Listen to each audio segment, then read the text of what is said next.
Hello friends, आज हम NCERT history class 7 का चैप्टर 5 करेंगे, शासक और इमारतें। चैप्टर 4 हम इसके पहले कर चुके हैं। ये एनसीईआरटी की सीरीज जो है कंटिन्यू चली हुई है।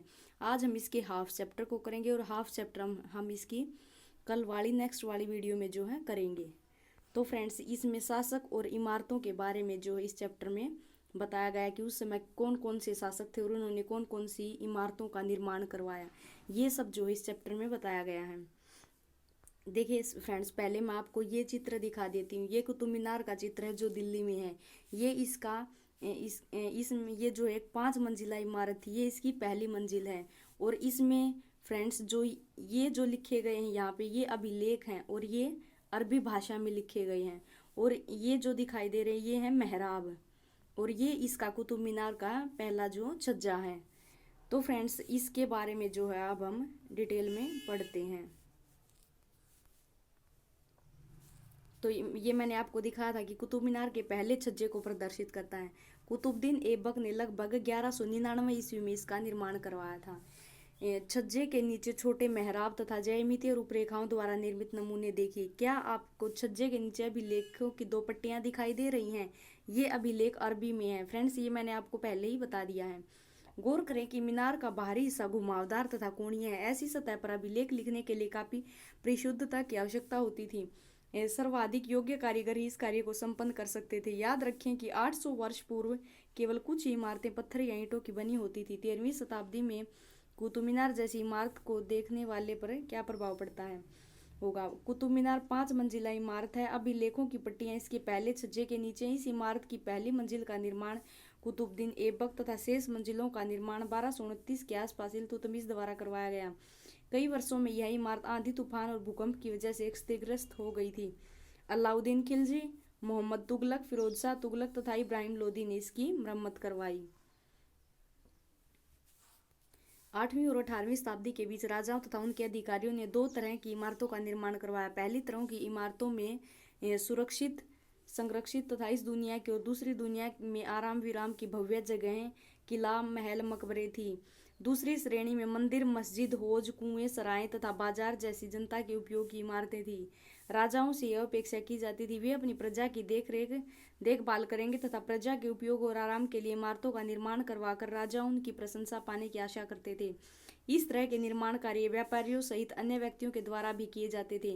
वे मंदिर, मस्जिदों तथा कुओं का निर्माण करवाते थे, परंतु घरेलू स्थापत्य व्यापारों की विशाल हवेलियों के अवशेष 18वीं शताब्दी से ही मिलने शुरू हो गए थे।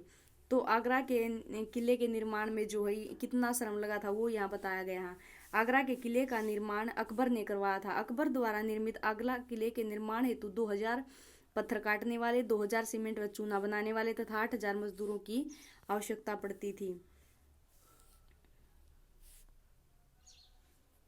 अभियांत्रिकी, कौशल तथा निर्माण कार्य, यहाँ इसके कौशल और निर्माण कार्य के बारे में जो है बताया गया है। स्मारकों से हमें उनके निर्माण में प्रयुक्त शिल्प विज्ञान का भी पता चलता है। छत का उदाहरण ले लीजिए। हम 4 दीवारों के आर पार लकड़ी की सैतीर अथवा एक पत्थर की पट्टियां बनाकर छत बना सकते हैं, लेकिन यह कार्य उस समय बहुत कठिन हो जाता है जब हम एक विस्तृत अधिरचना वाले विशाल कक्ष का निर्माण करना चाहते। तो फ्रेंड्स, अधिरचना क्या होता है? भूतल के ऊपर किसी भी भवन का भाग। इसके लिए अधिक परिष्कृत कौशल की जरूरत थी।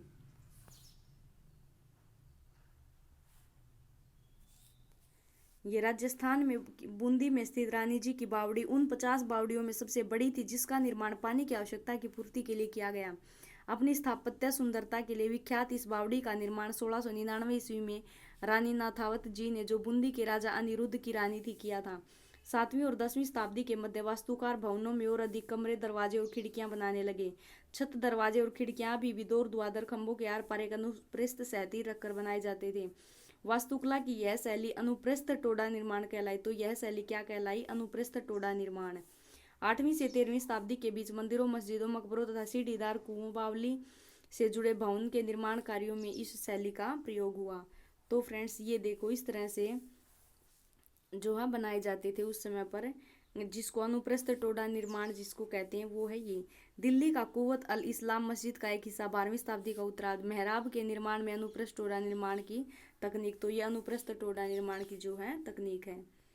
अब फ्रेंड्स ये मंदिर ये देखिए इन विशाल मंदिरों का निर्माण जो है उस समय के राजाओं द्वारा करवाया गया।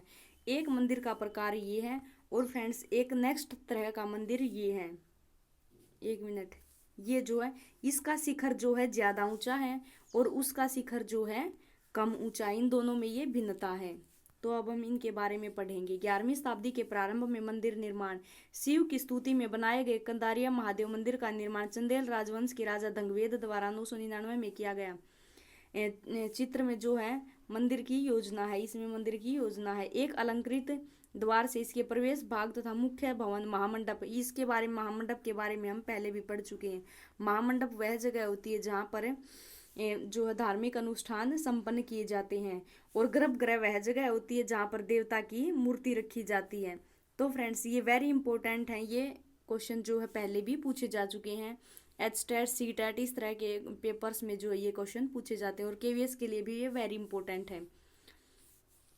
तो फ्रेंड्स ये मुख्य सभा भवन महामंडप जहाँ नृत्य का आयोजन होता था तक पहुंचा जाता था। प्रमुख देवता की मूर्ति जो मंदिर गर्भगृह में रखी जाती थी। धार्मिक अनुष्ठान इसी जगह संपन्न किए जाते थे तथा इसमें केवल राजा और उसका निकटतम परिवार तथा पुरोहित एकत्रित होते थे। खजुराहो समूह में राजकीय मंदिर सम्मिलित थे जहाँ सामान्य जनमानस को जाने की अनुमति नहीं थी। ये मंदिर सुपरिष्कृत उत्कीर्णित मूर्तियों से अलंकृत थे। अब जो है अब हम इस मंदिर के बारे में पढ़ेंगे। इस मंदिर का निर्माण तंजावुर के राजराजेश्वरम मंदिर का शिखर उस समय के मंदिरों में सबसे ऊंचा था। इसका निर्माण कार्य आसान नहीं था क्योंकि उन दिनों कोई क्रेन नहीं थी।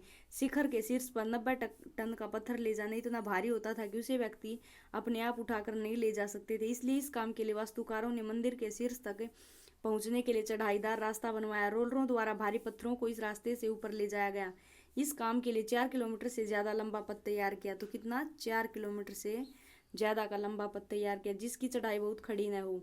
मंदिर बन जाने के बाद इसे गिरा दिया गया, लेकिन उस क्षेत्र के लोगों ने मंदिर निर्माण के इस अनुभव को काफी लंबे समय तक याद रखा। आज भी उस मंदिर के पास के एक गांव को चारुपल्लम कहा जाता है, जिसका शाब्दिक अर्थ है चढ़ाईदार रास्ते का गांव। तो फ्रेंड्स ये थे उस समय के दो तरह के मंदिर। अब हम इनके बारे में जो है ये मेहराब बोलते हैं इनको, ये जो होता है इसको मेहराब बोलते हैं। अभी हम इनके बारे में पढ़ेंगे। 12वीं शताब्दी में 2 प्रौद्योगिकी एवं शैली संबंधी परिवर्तन दिखाई पड़ने लगते हैं। दरवाजों और खिड़कियों के ऊपर की अधिरचना, ये वाली का भार कभी कभी मेहराब पर डाल दिया जाता था। वास्तुकला का यह चापकार रूप था। निर्माण कार्य में चूना पत्थर सीमेंट का प्रयोग बढ़ गया। यह उच्च श्रेणी की सीमेंट होती थी जिसमें पत्थर के टुकड़ों के मिलाने से कंक्रीट बनती थी। इसकी वजह से विशाल ढांचे का निर्माण सरलता और तेजी से होने लगा। तो फ्रेंड्स ये है एक अकबर के शासनकाल में जो है एक तालाब का निर्माण किया जा रहा है, उसको ये श्रमिक जो उसमें कार्य कर रहे हैं तालाब के निर्माण में। आगरा किले में जल्दवार निर्माण को दिखाती एक चित्रकारी, इसमें इसे अकबरनामा से लिया गया है। मंदिरों मस्जिदों और हौजों का निर्माण। मंदिर और मस्जिदों का निर्माण बहुत सुंदर तरीके से किया जाता था क्योंकि वे उपासना के स्थल थे। वे अपने संरक्षक की शक्ति, धन, वैभव तथा भक्ति भाव का भी प्रदर्शन करते थे। उदाहरण के लिए राजराजेश्वर मंदिर को लिया जा सकता है। एक अभिलेख ने इस बात का संकेत मिलता है कि इस मंदिर का निर्माण राजा राजदेव ने अपने देवता राजराजेश्वरम की उपासना हेतु किया था। ध्यान दें कि राजा और उसके देवताओं के नाम काफी मिलते जुलते हैं। राजा इस तरह का नाम इसलिए रखा क्योंकि यह एक मंगलकारी था और राजा स्वयं को ईश्वर के रूप में दिखाना चाहता था। धार्मिक अनुष्ठान के जरिए मंदिर में एक देवता राजा राजदेव, दूसरा देवता राजराजेश्वरम का सम्मान करता था। एक शाही वास्तु शिल्पी। मुगल बादशाह शाहजहां के इतिहासकार में शासन को साम्राज्य व धर्म की कार्यशाला का वास्तुशिल्पी बताया। सभी विशालतम मंदिरों का निर्माण राजाओं ने करवाया था। मंदिर के अन्य लघु देवता शासक के सहयोगियों तथा अधीनस्थों के देवी देवता थे। यह मंदिर शासक और उनके सहयोगियों द्वारा शासित विश्व का एक लघु रूप ही था। जिस तरह से वे राजकीय मंदिरों में इकट्ठे होकर अपने देवताओं की उपासना करते थे, ऐसा प्रतीत होता था मानो उन्होंने देवताओं के न्यायप्रिय शासन को पृथ्वी पर ला दिया हो। मुसलमान सुल्तान तथा बादशाह स्वयं को भगवान के अवतार होने का दावा तो नहीं करते थे, किंतु फारसी दरबारी इतिहासों में सुल्तान का वर्णन अल्लाह की परछाई के रूप में हुआ है। दिल्ली की एक मस्जिद से के अभिलेख से पता चलता है कि अल्लाह ने अलाउद्दीन को शासक इसलिए चुना था क्योंकि उसमें अतीत के महान विधिकर्ताओं मूसा और सुलेमान की विशेषताएं मौजूद थी। सबसे महान विधिकर्ता और वास्तुकार अल्लाह स्वयं था। उसने अव्यवस्था को दूर करके विश्व का सृजन किया था तथा एक व्यवस्था और संतुलन कायम किया था। जल का महत्व।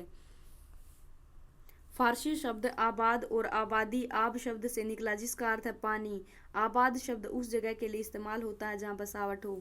इसका एक अन्य अर्थ खुशहाली भी। आबादी का अर्थ जनसंख्या एवं समृद्धि दोनों ही है। सत्ता में आने पर प्रत्येक राजवंश के राजा ने शासक होने के अपने नैतिक अधिकार पर और जोर डाला। उपासना के सतलों के निर्माण में शासकों को ईश्वर के साथ अपने घनिष्ठ संबंध की उद्घोषणा करने का मौका दिया। ऐसी उद्घोषणाएं तेजी से बदलती राजनीति के संदर्भ में महत्व ग्रहण कर लेती थी। शासकों ने विद्वान और धर्मनिष्ठ व्यक्तियों को भी आश्रय प्रदान किया और अपनी राजधानी और नगरों का महत्वपूर्ण सांस्कृतिक केंद्रों के रूप में परिवर्तित करने का प्रयास किया। इन सबसे उनके शासन तथा राज्य को ख्याति मिली। व्यापक समझ यह थी कि न्यायप्रिय राजा का राज ऐसा होगा जहाँ खुशहाली होगी और जहाँ पर्याप्त वर्षा होगी। इसी तरह हौजों और जलाशयों के निर्माण द्वारा बहुमूल्य पानी उपलब्ध कराने के कार्य की बहुत प्रशंसा की जाती है। सुल्तान इल्तुतमिश ने दिल्ली या कुना के एकदम निकट एक विशाल तालाब का निर्माण करके व्यापक सम्मान प्राप्त किया। इस विशाल जलाशय को हौज सुल्तानी अथवा राजा का तालाब कहा जाता था। देखिए, ये है अमृतसर में स्वर्ण मंदिर का चित्र। शासक प्राय सामान्य लोगों के लिए बड़े और छोटे हौजों और तालाबों का निर्माण करवाते थे। कभी कभी वे किसी मंदिर, मस्जिद अथवा गुरुद्वारे का हिस्सा होते थे। मंदिरों को क्यों नष्ट किया गया? राजा मंदिरों का निर्माण अपनी शक्ति, धन संपदा और ईश्वर के प्रति निष्ठा के प्रदर्शन हेतु करते थे। ऐसे में यह बात आश्चर्यजनक नहीं लगती कि जब उन्होंने एक दूसरे के राज्यों पर आक्रमण किया तो उन्हें प्राय ऐसी इमारतों का पर निशाना साधा। 9वीं शताब्दी के आरंभ में जब पांड्यन राजा श्रीवल्लभ ने श्रीलंका पर आक्रमण कर राजा सेन प्रथम 803 से 51 को पराजित किया था, उसके विषय में बौद्ध भिक्षु व इतिहासकार धम्मकीर्ति ने लिखा है कि सारी बहुमूल्य चीजें वह ले गया। रतन महल में रखी स्वर्ण की बनी बुद्ध की मूर्ति और विभिन्न मठों में रखी सोने की प्रतिमाएं, इन सभी को उसने जब्त कर लिया। सिंघली शासन के आत्माभिमान को इससे जो आघात लगा था उसका बदला लिया जाना स्वाभाविक था। अगले सिंघली शासन सेन द्वितीय ने अपने सेनापति को पांड्यन की राजधानी मदुरई पर आक्रमण करने का आदेश दिया। बौद्ध इतिहासकार ने लिखा है कि इस अभियान में बुद्ध की स्वर्ण मूर्ति को ढूंढ निकालने और वापस लाने हेतु महत्वपूर्ण प्रयास किए गए। इस तरह 11वीं शताब्दी के आरंभ में जब चोल राजा राजेंद्र प्रथम ने अपनी राजधानी में शिव मंदिर का निर्माण करवाया था तो उसने पराजित शासकों से जब्त की गई उत्कृष्ट प्रतिमाओं से इसे भर दिया। एक अधूरी सूची में निम्नलिखित चीजें सम्मिलित थी: चालुक्यों से प्राप्त एक सूर्य पीठिका, एक गणेश मूर्ति, दुर्गा की कई मूर्तियां, पूर्वी चालुक्य से प्राप्त एक नंदी मूर्ति, उड़ीसा के कलिंगों से प्राप्त भैरव, शिव का तथा भैरवी की एक प्रतिमा तथा बंगाल के पालों से प्राप्त काली की मूर्ति। गजनी का सुल्तान महमूद राजेंद्र प्रथम का समकालीन था। भारत में अपने अभियानों के दौरान उसने पराजित राजाओं के मंदिरों को अपवित्र किया तथा उनके धन और मूर्तियों को लूट लिया। उस समय सुल्तान महमूद कोई महत्वपूर्ण शासक नहीं था, लेकिन मंदिरों को नष्ट करके, खास तौर से सोमनाथ का मंदिर, उसने एक महान इस्लामी योद्धा के रूप में श्रेय प्राप्त करने का प्रयास किया। मध्ययुगीन राजनीतिक संस्कृति में ज्यादातर शासक अपने राजनीतिक बल व सैनिक सफलता का प्रदर्शन पराजित शासकों की उपासना स्थल पर आक्रमण करके तथा उन्हें लूट कर ले जाते थे। तो फ्रेंड्स, ये चैप्टर आज हम यहीं तक करेंगे। इसका हाफ पार्ट जो है हम नेक्स्ट वीडियो में लेके आएंगे। धन्यवाद फ्रेंड्स।